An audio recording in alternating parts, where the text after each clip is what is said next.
నమస్కారం, నేను సహస్ర.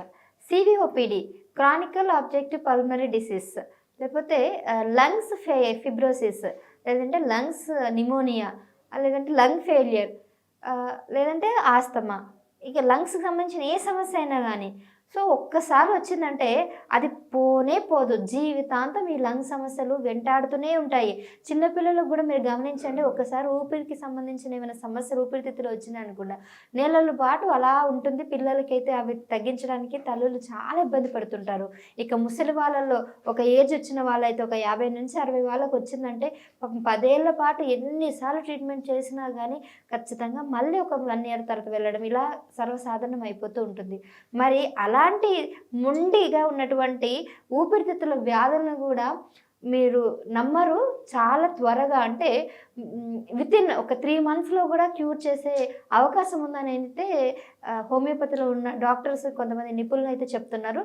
మరి ఈ విషయాలు ఎంతవరకు నిజము, అసలు ఎలా చేస్తారు ఏంటనే విషయాలు మనం డిస్కస్ చేద్దాం. అయితే మరి దీని గురించి పూర్తి అవగాహన, పూర్తి విషయాలు తెలియజేయడానికి ప్రస్తుతం మనతో పాటు ఉన్నారు హోమియోపతిలో ఎన్ని రోజుల నుంచి అనుభవం ఉన్నటువంటి డాక్టర్ దండెపు బసవానందం గారు, ఈశ్వరప్ప హోమియో క్లినిక్ చిక్కడపల్లి. మరి బసవానందం గారిని అడిగి ఈ విషయాలు తెలుసుకుందాం. నమస్తే డాక్టర్ గారు. సో మొండి వ్యాధులకి పెట్టింది మీరు పేరు, వాటిని ఖచ్చితంగా తరిమి కొడతాం అనే పేరైతే మీకు ఉంది కాబట్టి ఈ లంగ్స్ వ్యాధులు, ఊపిరితిత్తుల వ్యాధులు అయితే నిజంగా మొండి వ్యాధులే. మరి ఇలాంటి మొండి వ్యాధుల్ని ఏ విధంగా నయం చేయగలుగుతారంటారు? మామూలుగా లంగ్స్ డిసీజెస్ అన్నీ ఒక 10 నుంచి 14 డిసీజెస్ ఉన్నాయి. మీరు చెప్పారు కదా, న్యూమోనియా, ఇవన్నీ వేరు వేరు డిసీజెస్, అన్నీ లంగ్స్ సంబంధించినవి. అవును. లంగ్ ఫెయిల్యూర్ వేరే, మళ్ళా అయితే ఫైబ్రోసిస్ వేరే, ఇట్లా మామూలు లంగ్స్ డిసీజెస్ ఒక 14 ఉన్నాయి. వాటన్నిటిలో కూడా దమ్ము, ఆయాసం వస్తుంటుంది. న్యూమోనియా వేరే. న్యూమోనియా అనేది న్యూమోకోకై అనే బ్యాక్టీరియా ఇన్ఫెక్షన్ వల్ల చిన్నపిల్లల్లో ఎక్కువగా వస్తుంది. ఆ బ్యాక్టీరియా లోపల అంతా కూడా ఇన్ఫ్లమేషన్ రావడం వల్ల నీరు నిండిపోతుంది. నీరు నిండిపోవడం న్యూమోనియా అంటారు దాన్ని. అయితే మామూలుగా ఊపిరితిత్తుల బ్రాంకైటిస్ అంటారు, అక్యూట్ బ్రాంకైటిస్, క్రానిక్ బ్రాంకైటిస్, ఇట్లా ఎన్నో 14 సంబంధించిన రోగాలు ఉన్నాయి. వాటిలో ఎలాంటి సమస్య ఉన్నా లంగ్ ఫెయిల్యూర్ అయిన వాళ్ళకే హోమియోపతిలో శాశ్వతంగా నివారణ చేయడం జరిగింది. ఒక హాస్పిటల్లో ఒక పేషెంట్కు లంగ్ ఫెయిల్ అయిపోతే ఒక 15 నుంచి 20 లక్షలు ఖర్చు పెట్టినాక ఆక్సిజన్ వెంటిలేటర్ మీద పెట్టి ఇక బతకదు, తీసుకెళ్ళండి మా ప్రయత్నం మేము చేసినామన్న కేసు వాళ్ళు ఉండలేక వాళ్ళకి ఎవరో ఇన్ఫర్మేషన్ మన గురించి తెలుసుకొని నా దగ్గరికి రావడం వచ్చింది.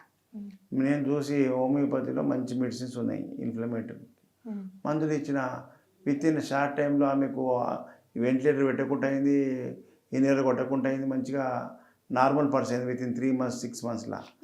ఇప్పటికే లేదు, ఇప్పటికే 3 ఏళ్ళు అయిపోయింది, ఆమె బతికే ఉంది. ఖలీల్ పాషా అని రామ్కోటిలో ఉంటాడు. ఆ రామ్కోటిలో ఆయనకు ఆప్టికల్ షాప్ ఉంది. వాళ్ళ భార్య ఎప్పుడో చనిపోతుండే, అలాంటి మనిషిని ఇప్పటికే బతికే ఉంది. ఇట్లా మనము ట్రీట్మెంట్ చేయడం వల్ల ప్రజలకు ఒకటి ఏ సమస్య వచ్చినా కార్పొరేట్ హాస్పిటల్స్ జ్ఞాపకం కనిపిస్తాయి. హోమియోపతిలో కూడా మంచి డాక్టర్లు, మళ్ళీ హోమియోపతి అంటే ఏడ బోర్డు చూస్తే ఆడ పోతిరా అంటే ఫెయిల్ అవుతారు. కరెక్ట్ లేని వాళ్ళు కరెక్ట్ మందు ఇవ్వనప్పుడు అది పనిచేయదు. దానికి మ్యాచ్ అయిన మందు కరెక్ట్ పడ్డప్పుడే హోమియోపతిలో మందు పనిచేస్తుంది. అంటే ఇప్పుడు లంగ్స్ ఫెయిల్ అవుతున్నాయని చెప్పేస్తారు కొంతమంది డాక్టర్లు. లైక్ లంగ్స్ ఫెయిల్ అంటే ఇంకా వాళ్ళకి ఆప్షన్ ఊపిరితిత్తులు ట్రాన్స్ప్లాంట్, కానీ వయసు అయిపోయిన వాళ్ళకి ఊపిరితిత్తు ట్రాన్స్ప్లాంట్ అయితే ఆప్షన్ చేయరు. మరి అలాంటి వాళ్ళకి అంటే పూర్తిగా పాడైన వాళ్ళని కూడా నయం చేయొచ్చు. పాడైపోయాక వెంటిలేటర్ మీద ఉన్న ఆక్సిజన్ సిలిండర్ పెట్టుకొని వెంటిలేటర్ మీద ఉన్న వాళ్ళకే మందులు ఇచ్చిన తర్వాత వాళ్ళు మళ్ళీ మంచిగా అయిపోయారు. నార్మల్లో శ్వాస తీసుకొని హాయిగా అన్ని ఇంట్లో పని చేసుకుంటున్నారు. ఇలాంటి వాళ్ళు చాలామందిని సక్సెస్ చేసినాం మనం. కాబట్టి ఈ లంగ్ ఫెయిల్యూర్ అనేది మొట్టమొదట ఎలర్జీ స్టార్ట్ అవుతుంది. ఈ లంగ్ ముక్కు ఎక్స్పోజర్ వల్ల, డస్ట్ ధూళి ఎక్స్పోజింగ్ వల్ల, ఈ నోస్ ఇన్ఫ్లమేషన్ వల్ల దాన్ని బ్రాంకైటిస్ అంటే అప్పర్ రెస్పిరేటరీ ట్రాక్ట్ ఇన్ఫెక్షన్. దాని తర్వాత బ్రాంకైటిస్ వస్తుంది.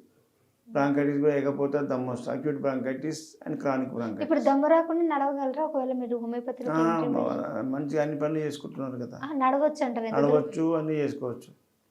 లంగ్స్ లోపల ఉన్న ఇన్ఫ్లమేషన్ పోయి లంగ్స్ టిష్యూ యాక్టివ్ అయిపోయిందంటే అన్ని పనులు చేసుకోవచ్చు.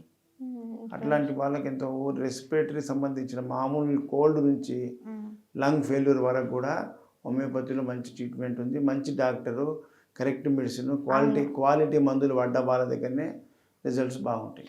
కొన్నిసార్లు ఒక్కొక్క లంగ్ కొలాప్స్ అయిపోతుంది, అసలు పని చేయకుండా మొత్తం ఇట్లా అసలు ఇట్లా అవ్వదు, వాటిని కూడా సెట్ చేయగలుగుతారు. శ్వాస తీసుకున్నప్పుడు లంగ్స్కు కంట్రాక్షన్ రిలాక్షన్ ఈ ఫంక్షన్ ఉంటుంది.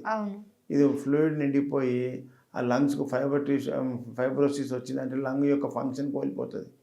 కంట్రాక్షన్ రిలాక్షన్ పవర్ ఇట్లా ఇడుచుకుపోతుంది. అప్పుడు ఆ శ్వాస ఆడదు. వాళ్ళది వాటి లోపల ఉండే ఇన్ఫెక్షన్ బట్టి మనం మందులు వేయాల్సి వస్తుంది. అప్పుడు మళ్ళీ అవి మంచిగా ఆక్సిజన్ పెట్టకుండా హాయిగా వాళ్ళు పని చేసుకొని బతకగలుగుతున్నారు. నా యూట్యూబ్లో ఉన్నది Dr.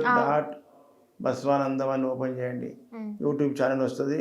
అందులో ఉన్న వీడియోలలో అన్నీ ఎంక్వైరీ చేస్తే మీకు కనిపిస్తుంది. ఓకే, చాలా మందికి తెలియదు ఈ విషయం. నిజంగా ఒక 3 నెలలు 4 నెలలు వెంటిలేటర్ మీద ఉండి లక్షలు పోగొట్టుకుని కొన్నిసార్లు అయితే కొంతమంది ప్రాణాలు కూడా పోగొట్టుకునే సందర్భాలు ఉన్నాయి. శ్వాస ఆడనప్పుడు ప్రాణం పోతుంది. ఆక్సిజన్ ఎక్స్చేంజ్ కాదు కదా, కార్బన్ డైఆక్సైడ్ వదిలిపెట్టి ఆక్సిజన్ తీసుకుంటేనే మన బ్లడ్ ఫిల్టర్ అవుతుంది, మనము మంచి ఆక్సిజనేటెడ్ బ్లడ్ ఉంటుంది. లేకపోతే కార్బన్ డైఆక్సైడ్ నిండిపోయి మనిషికి చనిపోయే కాబట్టి హోమియోపతిలో మంచి ట్రీట్మెంట్ ఉన్నది. ఓకే, చాలా నిజంగా మంచి ఇన్ఫర్మేషన్ డీటెయిల్స్ అయితే మాతో షేర్ చేసుకున్నారు sir. Thank you so much.